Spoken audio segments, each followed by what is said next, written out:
خبر شامل کرتے ہیں نوشہرہ وادی سون سے، رپورٹ کر رہے ہیں ملک زاہد فاروق ایوان۔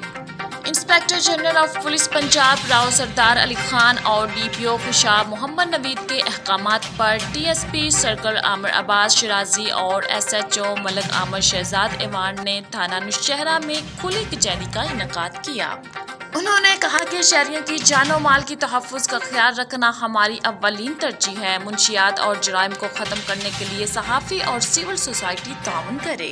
مزید کہا کہ سائلین کی مشکلات کو مد نظر رکھتے ہوئے ہر منگل کے دن تھانہ نوشہرہ میں عوامی مسائل پر شکایات سنیں گے۔ ڈی ایس پی آفس اور تھانہ نوشہرہ کو نئی بلڈنگ میں منتقل کیا جائے گا، جس کے لیے 2 کروڑ کی گرانٹ مختص کی گئی ہے، اور تکبیر چوک پر ٹریفک رش کو کنٹرول کرنے کے لیے اسکولوں کے پرنسپل سے میٹنگ کے بعد اسکول ٹائم کو تبدیل کیا جائے گا۔